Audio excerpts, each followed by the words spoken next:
మన ఆరోగ్యం, మన మనసు ఇవన్నీ మన ఆహారంపై ఆధారపడి ఉంటాయి. కానీ ఆహారంలో దోషాలు ఉంటే సనాతన ధర్మంలో ఆహార దోషాలు 5 అని చెప్పబడి ఉన్నాయి. ఈ దోషాలు మనం తెలియకుండా చేస్తూనే ఉంటాం. అవి మన ఆరోగ్యానికే కాదు, మన మనసుపై కూడా ప్రభావం చూపుతూ ఉంటాయి. ఇప్పుడు ఆ 5 దోషాలు ఏమిటో క్లుప్తంగా తెలుసుకుందాం. గుణదోషము ఆహారం యొక్క స్వభావం వల్ల వచ్చే దోషం. సాత్విక, రాజసిక, తామసిక ఆహారం అని 3 రకాలుగా ఉంటుంది. సాత్విక ఆహారం మంచిది. రాజసిక, తామసిక ఆహారం ఎక్కువైతే దోషం కలుగుతుంది. అంటే మనం తినే ఆహారం మన మనసును కూడా ప్రభావితం చేస్తుందన్నమాట. సంస్కార దోషం ఆహారం తయారు చేసే విధానం వల్ల వచ్చే దోషాన్ని సంస్కార దోషం అంటారు. ఇది కోపంతో వండటం, మళ్ళీ మళ్ళీ వేడి చేసుకొని తినటం, పాత నూనెలు, కాగి ఉన్న నూనెలు వాడుకోవటం ఇలాంటివి. ఇలా చేస్తే ఆహారం పవిత్రత తగ్గిపోతుంది. ఇక ఆశ్రయ దోషం మూడవది. ఆహారం ఎవరి దగ్గర నుంచి వస్తుందో దాని మీద ఆధారపడి ఉంటుంది. చెడు అలవాట్లు ఉన్న వారి చేతిలో ఆహారం తీసుకున్నట్లయితే, అస్వచ్ఛమైన ప్రదేశంలో చేసిన ఆహారాన్ని తీసుకున్న మన మీద ప్రభావం చూపుతాయి. నిమిత్త దోషం నాలుగవది.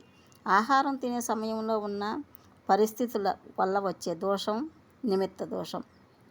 కోపంతో తినటం, మాట్లాడుకుంటూ దృష్టి లేకుండా, శ్రద్ధ లేకుండా తినటం.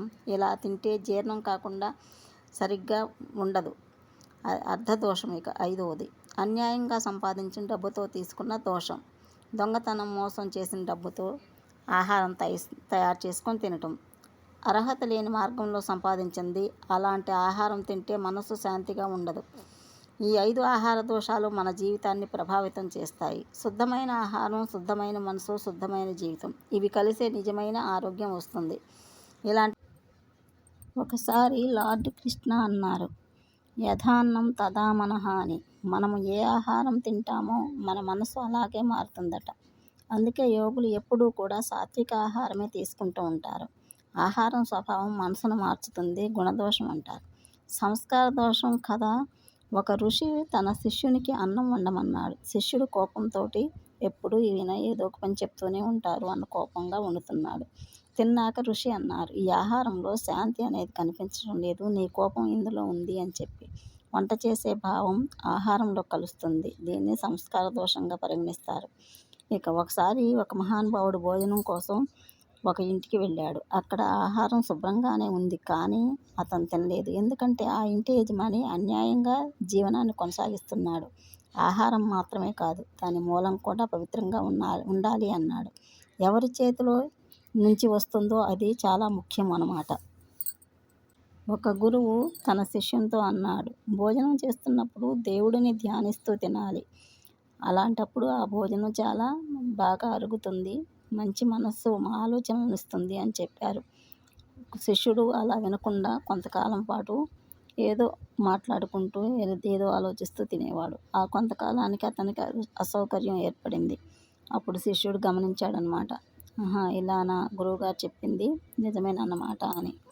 తినే సమయంలో పరిస్థితిని కూడా చూసుకోవాలి. ఎలాంటి ఆలోచనలు లేకుండా మంచి శ్రద్ధతోటి తినాలి. ఒకరోజు రాజు అన్యాయంగా సంపాదించిన డబ్బుతో యజ్ఞం చేశాడు. పండితులు అన్నం తినకుండా వెళ్ళిపోయారు. అన్యాయంగా ధనం నుండి వచ్చిన ఆహారం పవిత్రం కాదు. ధర్మంగా సంపాదించిన ఆహారమే శ్రేష్టము. ఇది అర్ధదోషము అంటారు దీన్ని అని చెప్పి రాజుకు వివరణ ఇచ్చారు. అందుకే మేము మీ దగ్గర ఇక్కడ భోజనం చేయటం లేదు, ఈ ఆహారం మాకు తినాలనిపించదు అని చెప్పి వెళ్ళిపోయారు. ఇలా ఆహార దోషాలను వివరించడానికి ఎన్నెన్నో కథలు ఉన్నాయి మన దగ్గర.